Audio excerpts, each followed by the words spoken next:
Hi friends, अभिमान academy पर फिर से आपका स्वागत है और एक नई सीरीज के साथ जिसमें हम जीएस कॉन्स्टिट्यूशन को शुरू से लेते हैं बाय प्रैक्टिस सेट। हर एग्जाम के लिए bank, SSC, railway, CHSL, CTET, UPTET सभी के लिए इंपोर्टेंट है। चलिए शुरुआत करते हैं आज की क्लास की। सबसे पहला क्वेश्चन है, भारत के लिए संविधान की रचना हेतु संविधान सभा का विचार निम्नलिखित में से सबसे पहले किसने प्रस्तुत किया। क्वेश्चन दोबारा रिपीट करता हूं मैं। क्वेश्चन लिखा हुआ है कि भारत के लिए संविधान की रचना हेतु संविधान सभा का विचार निम्नलिखित में से सर्वप्रथम किसने प्रस्तुत किया। स्वराज पार्टी ने प्रस्तुत किया था, कांग्रेस पार्टी ने प्रस्तुत किया था, मुस्लिम लीग ने प्रस्तुत किया था या सर्वदलीय सम्मेलन ने प्रस्तुत किया था। क्वेश्चन दोबारा रिपीट करता हूं। भारत के लिए संविधान की रचना, आप ध्यान दें, संविधान की रचना के लिए संविधान सभा बननी चाहिए। यह किसने कहा था कि संविधान सभा सबसे पहले बननी चाहिए, और मतलब संविधान सभा ने पूरा काम किया है कॉन्स्टिट्यूशन को लेकर, लेकिन यह मांग सबसे पहले किसने रखी, आपको पता होना चाहिए। यह मांग रखी थी स्वराज पार्टी ने 1924 में। स्वराज पार्टी ने रखी थी 1924 में। अगला क्वेश्चन देख लेते हैं। अगला क्वेश्चन है, भारत की संविधान सभा का प्रथम अधिवेशन कब हुआ। भारत की संविधान सभा का प्रथम अधिवेशन कब हुआ। भारत की संविधान सभा का प्रथम अधिवेशन कब हुआ। 10 जून 1946 को, 9 दिसंबर 1946 को, 19 नवंबर 1947 को या 30 जून 1949 को, या 30 जून 1949 को। तो 30 जून 1949 को। तो आपको बताना है कि इसमें से कौन सा उत्तर सही है। तो इसमें से सही उत्तर है 9 दिसंबर 1946 को। मतलब संविधान सभा की जो प्रथम अधिवेशन हुआ था वो 9 दिसंबर। आपको यह भी पता होना चाहिए कि जो दूसरा सम्मेलन हुआ है वो दूसरा सम्मेलन 11 दिसंबर को हुआ है। दूसरा सम्मेलन कब हुआ है? 11 दिसंबर को हुआ है। चलिए चलते हैं नेक्स्ट क्वेश्चन पर, और बड़ा ही बेहतरीन सवाल है, बहुत ही अच्छा सवाल है। सवाल में पूछा गया है कि संविधान सभा ने अपना कार्य करना दिसंबर 1946 से करना शुरू किया। संविधान सभा ने अपना कार्य दिसंबर 1946 से करना शुरू किया। तो सवाल में पूछा गया है कि जवाहरलाल नेहरू संविधान सभा के अध्यक्ष थे क्या, या संविधान सभा ने भारत के संविधान 26 नवंबर 1949 को अंगीकृत किया था। तो आपको यह बात पता होना चाहिए कि संविधान सभा ने अपना कार्य करना दिसंबर 1946 में ही शुरू करा था, यह बात सच है। और दूसरा, संविधान सभा ने भारत का संविधान 26 नवंबर 1949 को अंगीकृत किया था, यह बात भी सच है। तो आपको यह पता होना चाहिए कि जवाहरलाल नेहरू संविधान सभा के अध्यक्ष थे, यह बात गलत है। इसका मतलब है जिसमें 2 आ रहा है वो तो गलत ही है, ठीक है। और पहली और तीसरी बात सही है, तो यहां पर आपका कौन सा सही हो जाएगा? यहां पर आपका उत्तर हो जाएगा बी। आप इसको समझें दोबारा। कभी कभी एकल क्वेश्चन आ जाते हैं, ये क्वेश्चन आईएएस पीसीएस में आते हैं, जिसमें आपसे कहा जाता है कि बताइए पहला दूसरा सही है, दूसरा तीसरा। उसको बोलते हैं एलिमिनेशन मेथड। एलिमिनेशन का मेथड का मतलब ये होता है, एलिमिनेशन मेथड का मतलब ये होता है कि आप ये चेक कर लें कि आपका कौन सा उत्तर नहीं है। तो हमारा बी उत्तर नहीं है, तो इसका मतलब हमारा जिसमें 2 आ रहा है, क्योंकि 2 उत्तर गलत है। जवाहरलाल नेहरू संविधान सभा के अध्यक्ष नहीं थे, तो ये उत्तर गलत है। इसमें 2 आ रहा है वो गलत है, तो पहला तो गलत ही हो गया। तो पहला और तीसरा सही है, तो हमारा उत्तर हो गया बी सही। चलिए नेक्स्ट क्वेश्चन पर चलते हैं। नेक्स्ट क्वेश्चन है, मुस्लिम लीग ने संविधान सभा का बहिष्कार किस कारण से किया। मुस्लिम लीग ने संविधान सभा का बहिष्कार किस कारण से किया। आपको बताना है मुस्लिम लीग ने संविधान सभा का बहिष्कार किस कारण से किया। पहला ऑप्शन है, मुस्लिम लीग संविधान सभा का अध्यक्ष किसी मुस्लिम नेता को बनाना चाहती थी। दूसरा ऑप्शन है, मुस्लिम लीग को संविधान सभा में उचित प्रतिनिधित्व न मिलने के कारण। तीसरा है, मुस्लिम लीग मुस्लिमों के लिए अलग संविधान बनाना चाहती थी। और चौथा ऑप्शन है, उपरोक्त में से सभी। तो आपको बताना है इसमें से कौन सा उत्तर सही है। तो मुस्लिम लीग मुस्लिमों के लिए एक अलग संविधान चाहती थी, तो यह कारण है क्योंकि मुस्लिम लीग संविधान सभा का अध्यक्ष किसी मुस्लिम नेता को बनाना चाहती थी, इससे बात नहीं बनती। अंग्रेजों ने भड़का दिया था पहले ही, और मुस्लिम लीग को संविधान सभा का उचित प्रतिनिधित्व न मिलने के कारण, यह भी नहीं है प्रतिनिधित्व उन्हें मिल रहा था, लेकिन उनकी मांग थी कि हमारे लिए अलग से कॉन्स्टिट्यूशन बने। और बाद में फिर चौधरी रहमत अली ने पाकिस्तान नाम सुझाया और मोहम्मद अली जिन्ना पहले प्रधानमंत्री बने पाकिस्तान की।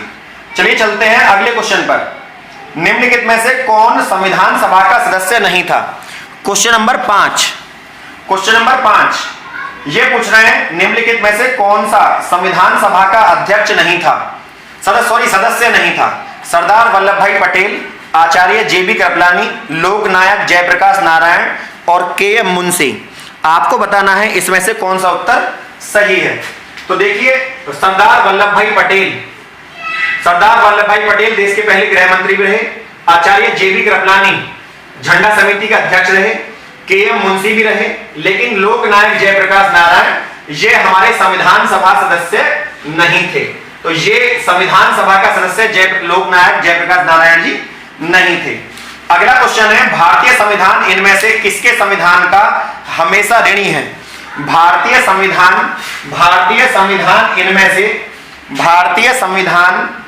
इनमें से किसके संविधान का सर्वाधिक ऋणी है? अमेरिका, कनाडा, ऑस्ट्रेलिया या भारत सरकार अधिनियम 1935? आपको ये पता होना चाहिए कि भारत हमेशा ऋणी रहेगा।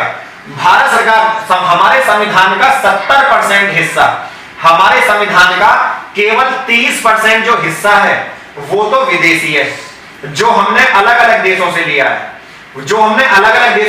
30%, बाकी 70% हिस्सा संविधान का हमारा अपना है, जो कहां से लिया गया है? जो लिया गया है 1935 का भारत शासन अधिनियम, जो लिया गया है 1935 के भारत शासन अधिनियम से।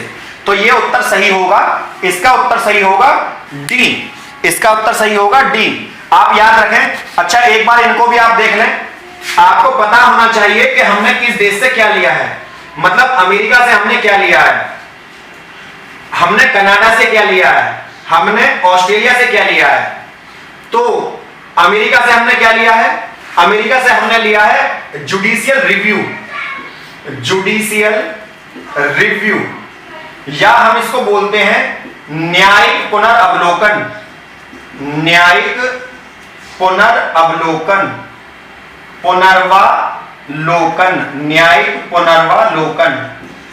न्याय को दोबारा, केस फाइल बंद होगी, दोबारा केस को खोलना है, तो न्यायिक पुनर्वलोकन हमने लिया है, जुडिशियल रिव्यू हमने लिया है अमेरिका से।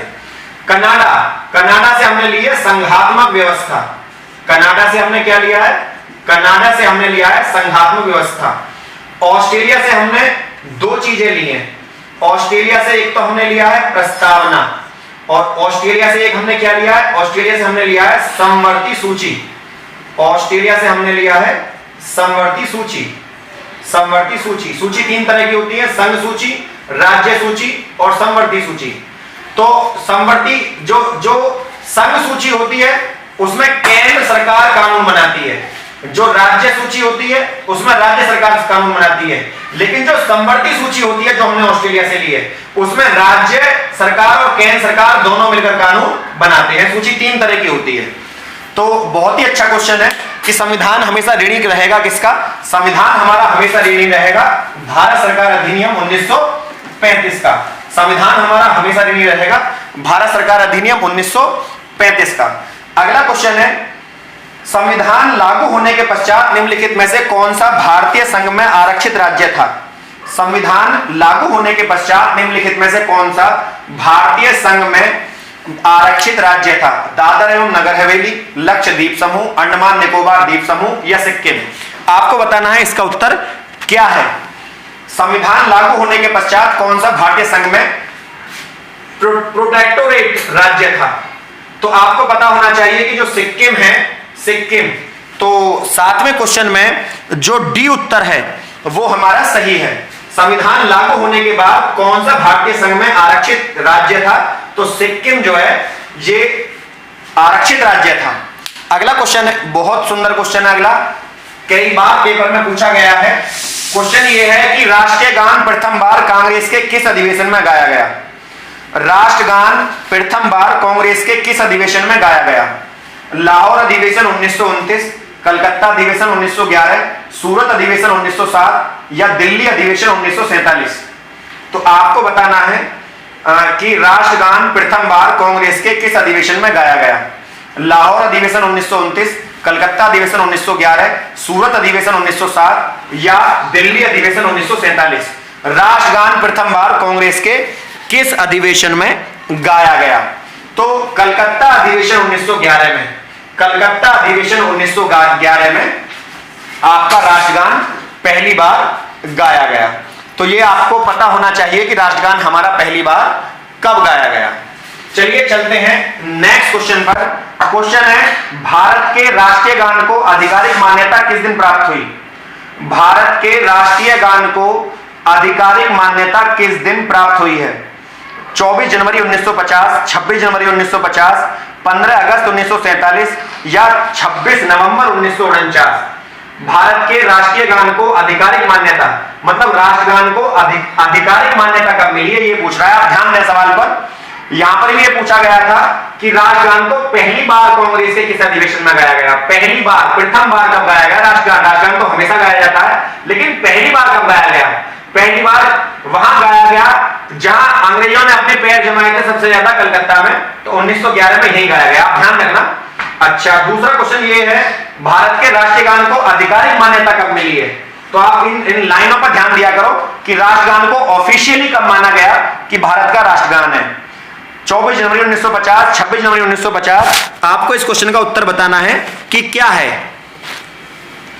आपको पता होना चाहिए कि 24 जनवरी 1950 मतलब 26 जनवरी 1950 संविधान लागू होने से 2 दिन पहले, क्योंकि 26 जनवरी 1950 को संविधान लागू हुआ था हमारे देश में, उससे 2 दिन पहले ही राष्ट्रगान को आधिकारिक मान लिया गया था और राष्ट्रगान को अपनी पहचान मिली थी और राष्ट्रगान आधिकारिक तौर पर भारत में लागू कर दिया गया था। तो संविधान जो लागू हुआ वो लागू हुआ 26 जनवरी 1950। तो आपको ये पता होना चाहिए, ठीक। आपको ये डेट 15 अगस्त 1947 ही पता होना चाहिए, इस दिन हमारा देश आजाद हुआ। अगला क्वेश्चन है, सारनाथ स्थित अशोक के किस स्तंभ की पट्टी में निम्नलिखित में से कौन सा एक चित्रित नहीं है? मतलब सारनाथ का जो हमारा अशोक स्तंभ है, जो हमारा इस समय नेशनल एम्ब्लेम भी है, उसके अशोक स्तंभ जो हमारे देश का राष्ट्रीय स्तंभ है, अशोक के उस पर कौन सा चित्र बना हुआ नहीं है? Question Delhi police, CGL, CPO, CTET कई एग्जाम्स में आया हुआ है, आपको बताना है इसका उत्तर क्या है। हिरण है, घोड़ा है, हाथी है या शेर है? आपको बताना है इस क्वेश्चन का उत्तर क्या है। तो आपको पता होना चाहिए कि हिरण, घोड़ा और शेर अशोक की सेना में होते थे, लेकिन हाथी अशोक की सेना में नहीं थे। और अशोक की सेना में अशोक के सिंह स्तंभ, देखो जब सिंह स्तंभ है तो शेर तो होगा ही, और जब युद्ध अशोक ने बहुत सारे युद्ध लड़े तो घोड़ा भी होगा। और हिरण जंगल में, देखो ये हिरण आपको याद करना पड़ेगा। तो सारनाथ स्थित अशोक के सिंह स्तंभ में हाथी नहीं है, तो हाथी इसका गलत उत्तर हो जाएगा, क्योंकि सवाल यह पूछा गया है कि अशोक के स्तंभ में क्या शामिल नहीं है। तो अशोक के स्तंभ में हाथी शामिल नहीं है। आप उस कभी ध्यान से देखना, जो हमारा नेशनल एम्ब्लेम है उसमें हाथी की प्रतिमा आपको कहीं भी बनी हुई नहीं मिलेगी। तो बड़ा ही क्लासिक क्वेश्चन। अगला क्वेश्चन थोड़ा सा बड़ा है, इसको पढ़ के मैं बता दूंगा आपको, थोड़ा सा फेड हो रहा है इधर। क्वेश्चन ये है कि एक तरफ तो हमारी संविधान में समितियां हैं और एक तरफ उनके अध्यक्ष हैं, तो आपको बताना है कि इसमें कौन सी सही मैच करती है, कौन सी सही मैच करती है। तो कार्यकारी समिति के अध्यक्ष कौन थे, और मसौदा समिति के अध्यक्ष कौन थे, और संघीय समिति के अध्यक्ष कौन थे, और कार्यकारी समिति के अध्यक्ष कौन थे। इधर वल्लभ भाई पटेल, जवाहरलाल नेहरू, कन्हैयालाल मुंशी और बी.आर. अंबेडकर का नाम लिखा हुआ है। तो आपको बताना है इस प्रश्न का सही उत्तर क्या होगा। इस प्रश्न का सही उत्तर क्या होगा? तो आपको जिसका पता है उस पर आप टिक लगा लीजिए, आपको पता लग जाएगा। देखिए संविधान का जो मसौदा है वो मसौदा समिति, इसके बी.आर. अंबेडकर थे। तो ये बात तो फैक्ट है कि ए में अंबेडकर आएगा, बी.आर. अंबेडकर। तो इसका पहला ऑप्शन तो गलत हो गया, क्योंकि इसमें ए में फर्स्ट आया हुआ है। इस तरीके को बोलते हैं एलिमिनेशन मेथड। जो उत्तर है पहले उसे काट दो। दूसरा जो है मौलिक एवं अल्पसंख्यक समिति अधिकारों के, देखिए हमारे यहाँ एक्सेशन ऑफ फाइल पर हमारे देश में लगभग 552 राजा थे। इन 552 राजाओं के पास जाकर साइन कराए किस आदमी ने? जो मौलिक चीजों के ऊपर और अल्पसंख्यक अधिकारों के लिए लड़े, और वो थे जिनकी स्टैच्यू ऑफ यूनिटी बनाई गई है, जिनको सरदार इनके नाम के आगे लगता है, सरदार वल्लभ भाई पटेल। तो जिसके ऑप्शन पे बी पर 1 है वो सही है, तो बी पर इसमें 2 आ रहा है, ये भी गलत हो गया। अब या तो सी है या डी है उत्तर। अगला देख लेते हैं, संघीय संविधान समिति। संघीय संविधान समिति, ये आपको पता होना चाहिए। संघीय संविधान समिति कौन संभालेगा? जो देश का प्रधानमंत्री बना, और वो कौन है? जवाहरलाल नेहरू। तो आपका सी पर 2 हो गया, तो सी पर 2 हो गया, यहां सी पर 2 नहीं है, ये काट दो। बचा कौन सा? ये। इसका मतलब है कार्यकारी समिति के अध्यक्ष थे कन्हैया। देखिए कार्य कौन संभालेगा? कार्य संभालेंगे कन्हैया लाल। कार्य कौन संभालेंगे?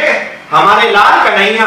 तो आप याद रखें कार्यकारी समिति का अध्यक्ष। इन्हें याद करने का ट्रिक है, मैं एक वीडियो और बना दूंगा किसी दिन, कि काम संभालेंगे कन्हैया और मौलिक अधिकारों के लिए लड़ेंगे सरदार जी, और संघीय है ना मसौदा तैयार किया था, ड्राफ्ट कमेटी जो थी, इसको इंग्लिश में बोलते हैं ड्राफ्ट कमेटी, जो इसको प्रारूप समिति भी बोल देते हैं, प्रारूप समिति, फॉर्मेट कमेटी, फॉर्मेट कमेटी। इसके अध्यक्ष कौन थे? सबको पता है, हमारे भीमराव अंबेडकर जी थे। उनकी मेहनत ही है जो हमारा संविधान बनकर तैयार हुआ। चलिए अगला क्वेश्चन देख लेते हैं। अगला क्वेश्चन है, संविधान निम्नलिखित में से संविधान सभा की संघ संविधान समिति का अध्यक्ष कौन था? बी आर अंबेडकर, या जेबी कृपलानी, या जवाहरलाल नेहरू, या अल्लादी कृष्णस्वामी अय्यर। तो संघ संविधान समिति के अध्यक्ष कौन थे? संघ संविधान समिति के अध्यक्ष कौन थे आपको बताना है। तो मैंने आपको अभी भी बताया कि संघ कौन संभालेगा? संघ वो संभालेगा जो प्रधानमंत्री बनेगा, वो कौन थे? जवाहरलाल नेहरू। जवाहरलाल नेहरू। ये जेबी कृपलानी झंडा समिति के अध्यक्ष थे, और बी आर अंबेडकर प्रारूप समिति के अध्यक्ष थे। अल्लादी कृष्णस्वामी 7 मेंबर जो समिति बनाई गई थी अंबेडकर की अध्यक्षता में, उसके मेंबर थे। लेकिन संघीय संविधान समिति पूछी गई है, तो ये केवल जवाहरलाल नेहरू। संघ संभाला प्रधानमंत्री ने, ध्यान रखो, संघ किसने संभाला? प्रधानमंत्री ने। वो कौन थे? तो जहां जहां भी सवाल में संघ आ जाए तो आप नेहरू को याद रखना कि हमारे नेहरू जो थे, ये आपका इन्होंने ये चीजें संभाली। अच्छा, अगले क्वेश्चन पर देख लेते हैं। अगला क्वेश्चन है, भारतीय संविधान धर्मनिरपेक्ष राज्य की स्थापना करता है, इसका क्या अभिप्राय है? भारतीय संविधान बहुत ही मोस्ट क्वेश्चन है, और लोअर पीसीएस 2016 में आया हुआ सवाल है। सवाल यह है, भारतीय संविधान धर्मनिरपेक्ष राज्य की स्थापना करता है, यह इसका अभिप्राय क्या है? इसका अभिप्राय क्या है? मतलब राज्य धर्मों का समान मानेगा, राज्य सभी धर्मों को समान मानेगा, इसका अभिप्राय यह है, या सभी लोगों के विश्वास और उपासना की स्वतंत्रता होगी। हम धर्मनिरपेक्ष राज्य की स्थापना का मतलब यह है, या धर्मनिरपेक्ष का मतलब यह है कि शैक्षणिक संस्थानों में बिना किसी अपवाद के धार्मिक शिक्षा लेने की स्वतंत्रता होगी, यह है, या राज्य रोजगार के विषय में धार्मिक आधार पर किसी भी प्रकार का विभेद नहीं करेगा। तो इसमें पहला दूसरा सही है, पहला दूसरा तीसरा सही है, दूसरा तीसरा चौथा सही है, या पहला दूसरा और चौथा सही है। यहां फ्रेंड्स चौथा लिखा हुआ है, पहला दूसरा और चौथा सही है। तो आपको बताना है इस प्रश्न का उत्तर क्या होगा। इस प्रश्न का उत्तर क्या होगा आपको यह बताना है। देखिए यह बात जो लिख रही है कि राज्य रोजगार के विषय में धार्मिक आधार पर किसी भी प्रकार से विभेद नहीं करेगा। तो आपको पता है हमारे यहां धार्मिक आधार है, अल्पसंख्यकों को छूट मिली हुई है, ओबीसी की लिस्ट अलग लगती है, जनरल कैटेगरी की अलग लगती है। तो ये जो है ये कह रहा नहीं है, तो ये बात ठीक है ना? क्यों? क्योंकि ये संविधान में लिखा हुआ है, कोई भी मुख्यमंत्री अपने पास से ये काम नहीं करता। तो ये बात तो होगी करेक्ट कि धार्मिक आधार पर किसी प्रकार का विभेद नहीं करेगा, क्योंकि आपको पता होगा कि तमिलनाडु में आरक्षण का रेशियो और है, राजस्थान में और है, सब जगह अलग अलग है, लेकिन राज्य से यहां राष्ट्र की परिकल्पना करी गई है। तो ये बात सही होगी चौथी। तीसरी बात है, शैक्षणिक संस्थानों को बिना किसी अपवाद के धार्मिक शिक्षा लेने की स्वतंत्रता है। शैक्षणिक संस्थानों को बिना किसी अपवाद के धार्मिक शिक्षा देने की स्वतंत्रता है, ये गलत है। क्यों?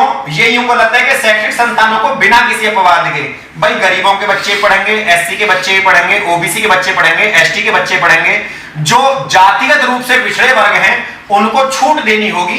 तो ये तीसरी बात गलत हो गई है। क्यों? क्योंकि स्वतंत्रता नहीं है, शैक्षणिक संस्थानों को स्वतंत्रता नहीं है, वो संविधान के अंतर्गत आते हैं और उनको ऐसा नहीं होगा कि वो अपनी मर्जी चलाएं। तो तीसरा हो गया गलत। तो तीसरा देखो इसमें आ रहा है, तीसरा इसमें आ रहा है, दोनों हो गए गलत। अब आप आइए पहले पर, राज्य सभी धर्मों का सम्मान करेगा, सही बात है।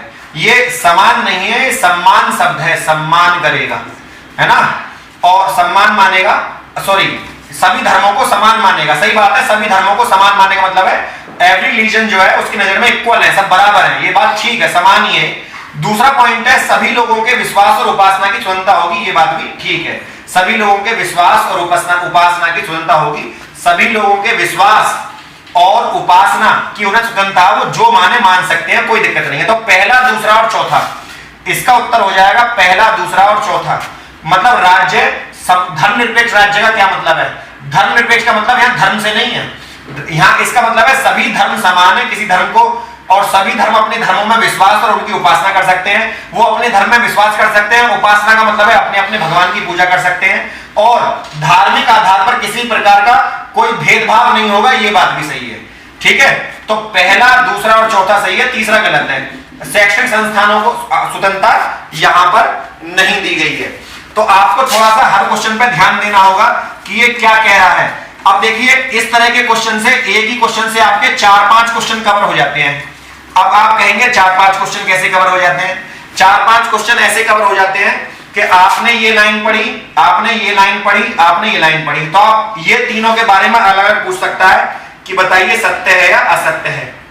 क्वेश्चन है प्रस्तावना से क्या है? प्रस्तावना से क्या है? मौलिक अधिकारों की जानकारी मिलती है, संविधान के बारे में संक्षिप्त जानकारी मिलती है, या प्रधानमंत्री के बारे में जानकारी मिलती है, या राष्ट्रपति के बारे में जानकारी मिलती है। तो हमें बताओ प्रस्तावना में किसके बारे में हमें जानकारी मिलती है? प्रस्तावना में हमें किसके बारे में जानकारी मिलती है? तो देखिए प्रस्तावना में हमें संविधान के बारे में संक्षिप्त जानकारी मिलती है। संक्षिप्त का मतलब है something written in abbreviated form, कोई चीज जो शॉर्ट फॉर्म में लिखी जाए उसको संक्षिप्त कहा जाता है। तो हमें संविधान के बारे में संक्षिप्त जानकारी यहां से मिलती है। आप समझ रहे होंगे कि प्रस्तावना हमारे संविधान की मूल चीज है, तो संविधान हमारी प्रस्तावना की मूल चीज है, तो प्रस्तावना से हमें संविधान के बारे में जानकारी मिलती है। ये चीजें आपको पता होनी चाहिए कि किस तरीके से। तो इसमें बी सही हो जाएगा। संविधान से हमें क्या चीजें मिलती हैं? संविधान से हमें संविधान के बारे में जानकारी मिलती है। अगला क्वेश्चन है मोस्ट इंपोर्टेंट सवाल, इंपोर्टेंट क्वेश्चन है, बहुत ज्यादा इंपोर्टेंट क्वेश्चन है, आया हुआ है, बहुत ज्यादा इंपोर्टेंट। भारतीय संविधान के किस भाग को उसकी आत्मा कहा जाता है? भारतीय संविधान के किस भाग को उसकी आत्मा कहा जाता है?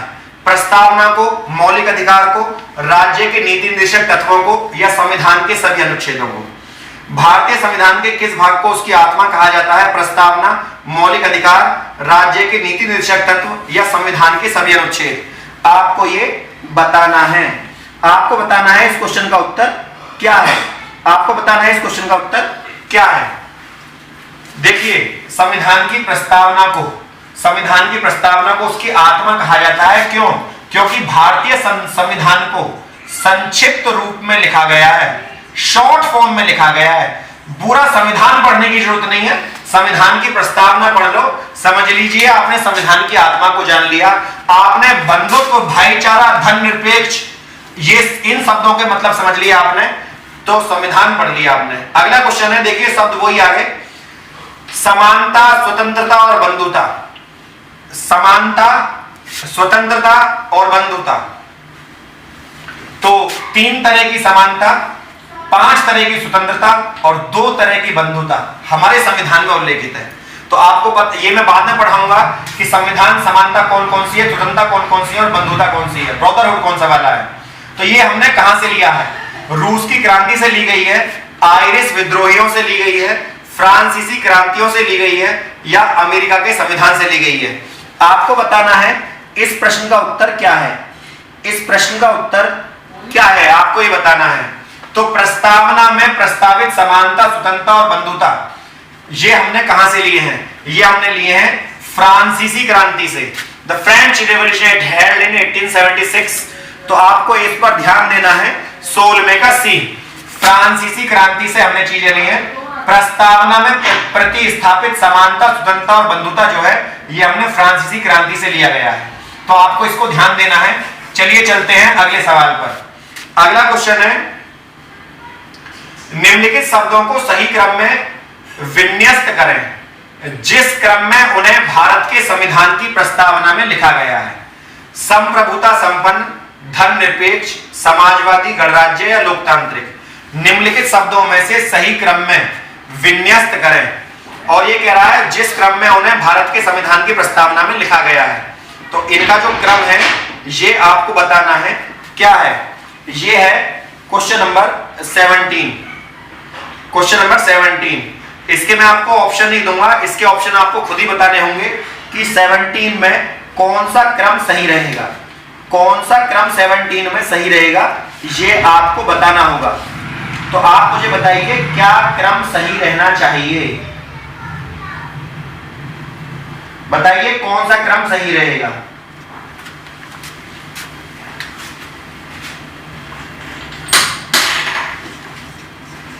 देखिए पहले नंबर पर आएगा संप्रभु संपन्न, दूसरे पर आएगा समाजवादी, ठीक है, तीसरे पर आएगा धर्मनिरपेक्ष शब्द आता है उसमें प्रस्तावना में, है ना। संविधान की प्रस्तावना में पहले कौन कौन से आते हैं। उसके बाद फिर आएगा आपका लोकतांत्रिक शब्द आता है और सबसे बाद में आता है गणराज्य। तो आप इसको एक एक तरीके से याद रख सकते हैं कि 3 और 2 5 होते हैं और 3 और 1 4। देखो इधर भी 4 लिखा हुआ है। देखो 1 और 3 4, 1 और 3 कितने हो गए 4, 1 और 3 4 हो गए और 2 और 5। लेकिन ये ज्यादातर पेपर में इसी क्रम में आते हैं, लेकिन हो सकता है इधर उधर गुम हो जाए, ऐसे ना आए तो तुम याद रख लो। देखिए सबसे ज्यादा शब्द जो है संप्रभुता संपन्न में है पहले पर।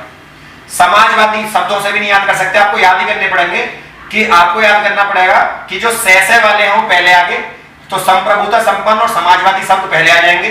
धर्मनिरपेक्ष शब्द तीसरे नंबर पर आएगा और लोकतांत्रिक शब्द जो है वो चौथे नंबर पर आएगा। और बढ़िया आपको याद ही करना पड़ेगा, प्रस्तावना आप याद कर ले ज्यादा अच्छा है।